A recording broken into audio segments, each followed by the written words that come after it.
The groundhog said 6 more weeks of winter, so let's do a frosted glam. Hey, I'm maybe Burke and you're watching Makeup for Lost Time.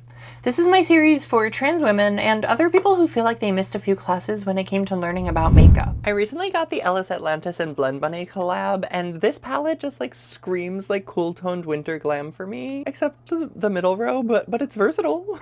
It's obviously not only a winter palette. So I'm gonna start with my Louise Eye Base and we're gonna see what we're gonna do. I've been playing around with how I put on this eye base, and this is a fluffier brush than I usually use, which is obviously giving me a little less coverage, but I've also been feeling that it was like really heavy-handed recently. So we'll see. Sometimes with makeup, less is more. I also have absolutely no plan of what I'm going to do for this look, and that's sometimes the makeup that I like to do the most, where I just let the creative juices flow and follow my intuition. And a thing I love about this palette is like there's a stark black, but then there's like so many shades of like grays and cooler browns. So I'm actually going to start off pretty bold and come into this second color down here and just stamp this along the lash line on the top and bottom. It's messy, but we're gonna fix it. I'm really focusing the color on the outer corners and using less as I get in towards the center, but it is kind of all over. And yeah, that looks wild.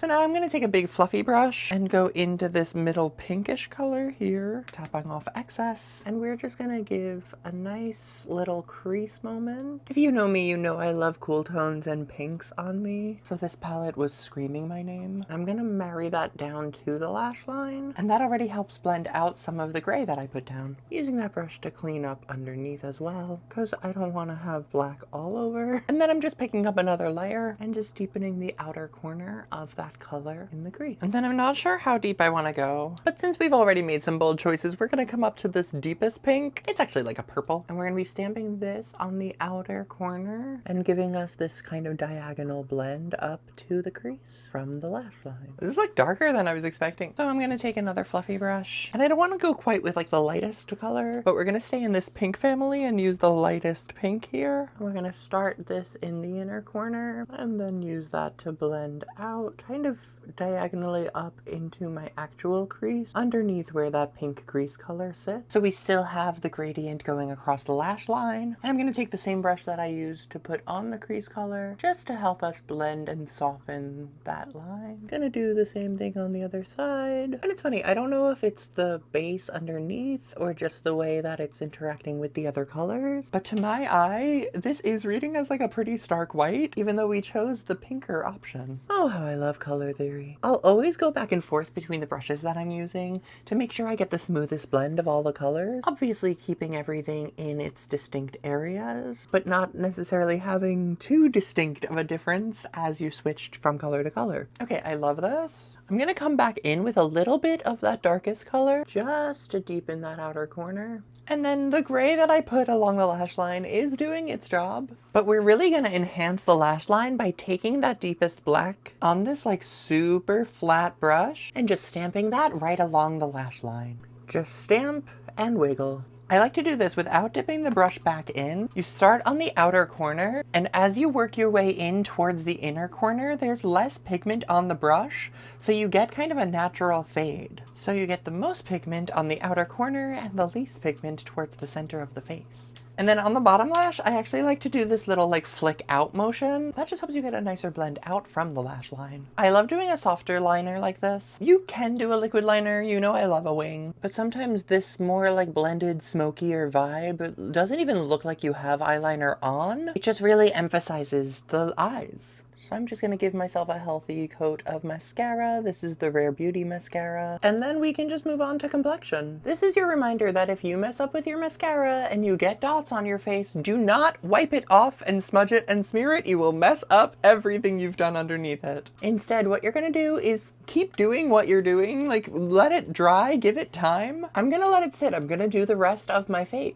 As we start complexion, I'm gonna take the LA Girl Pro Conceal Corrector in Peach. you can see she's well loved. I'm almost out of this. But don't worry, there is a backup ready. We're just stamping this right where we want to neutralize some color under the eye. And you see there was some fallout from the eyeshadow. And this is why we do eyeshadow first, because I can wipe this off and I'm not taking off any of the makeup underneath it. So I'm gonna let that color sit under my eyes while I use this Lumi lotion from L'Oreal. And this I just love as a base layer underneath foundation. I sometimes wear it on its own. And now I'm gonna take the light pink Pro Conceal from LA Girl. And I'm actually using the same brush that I used with the peach and tapping this right in the center, under the eyes, above the lip. I love this highlight point. I don't know why. Let's do it all. Yeah, center of the nose and a little in the middle of the forehead. It's a little bit underpainting-y. I do like to play around with different techniques. Taking my Dior Forever Skin Glow and working this in really thin, light layers, but using this brush now to blend out the correctors under the eye and the highlights down the center of the face. My fan is having a moment. I guess I can't put it on the highest setting, because yes, it's really cold outside, but this room is the hottest room in my house for some reason. It always gets super warm, so I need the fan on while I do my makeup. This is the Cool Rosy, right? This is a Cool Rosy, and it looks warm on me. I don't know if it's gonna pick up on camera, but I feel like it looks so yellow on me. Maybe it's up against the purple of the eyeshadow? Huh, color theory. I don't know if it's gonna show on camera, but that is very interesting. Now I'm gonna see if I can do anything about that. This Armani blush is a little more purple toned, which is also gonna just be more cohesive with the eyeshadow. But I'm gonna take some of this, I'm gonna take it on the back of my hand because my palette is full of that foundation. I'm picking up a little bit on my brush, so when I go in there, we get just as much as I want. Not a huge influencer cheek of blush.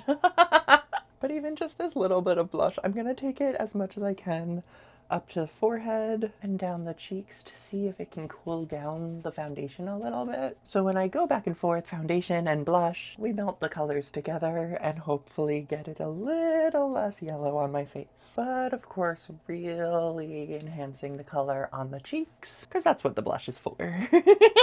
And then I'm gonna take a pink powder. I don't usually do the pink powder all over the face, but because I am seeing that foundation turning so yellow, I'm going to do a light dusting all over, because a pink powder can help neutralize that yellow. Color theory. But my skin is dry, so I definitely need to spray this so that this doesn't feel so dry and cakey. Just a hydrating mist from Her Beauty to make sure that stays skin-like and not too powdery. Now, lips. I've been obsessed with this lip liner. I was gifted it, and honestly, I probably wouldn't have bought an Anastasia liner for myself, but I get comments asking about this color. I love it. I love the color on me. And I'm gonna do what I often do with lip liner, which is filling in those outer corners and blending to nothing towards the center. And then I'm pressing my lips together just to get a smooth blend there. And I see it's a little heavier over here than it is in the center here. So I'm just gonna give a little more and even that out. I can feel a hair on my face, but I can't see it. And this lip liner color is Raisin, by the way, before you ask, because I know I'm gonna get comments about it. And then I've had this like e.l.f. lipstick for the longest time. There's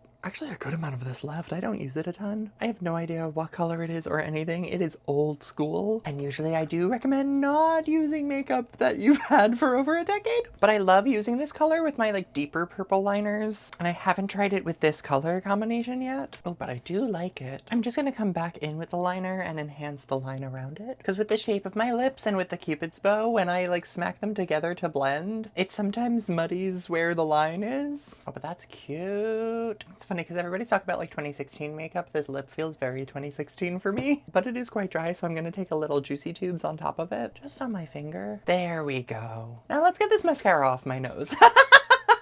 I've let it sit for quite a while now. It's been a while I've been doing the rest of my makeup. And so I'm gonna take a dry spoolie. This is one that's just like on the end of an eyebrow pencil. And I'm gonna use this to just rake right over where that mascara goop was. And it's gone. No smudge, no mess, no hassle. I'm gonna do like a little bit of cleanup around it and just come in with a little bit of coverage to make sure everything's smoothly blended. But I don't have to like redo my whole eyeshadow now or try to cover up that black smudge. And I will probably make that tutorial every time that happens to me while I'm filming.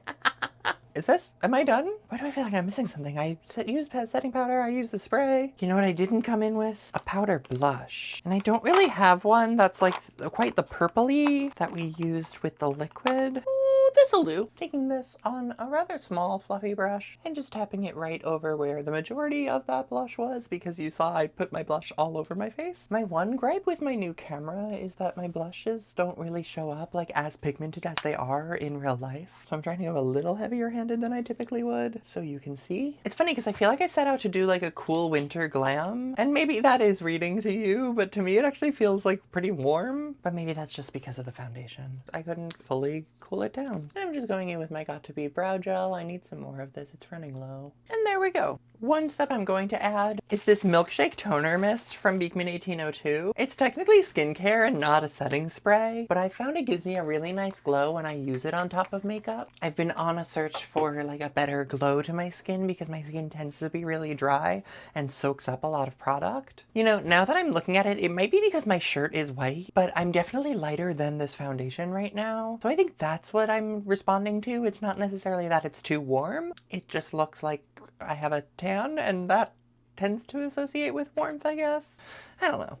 Let me take the clip out of my bangs. I'm doing this so I have more volume at the roots, but my hair still needs to dry. But yeah, I'm obsessed with this palette. There's so much you can do with it. So many more options than even what I just did. And I think this is the first time that I sat down for a YouTube video and just did whatever I was wanting to do in the moment. No plan ahead or anything like that. So let me know if you like this style of a video and stick around as we make up for lost time.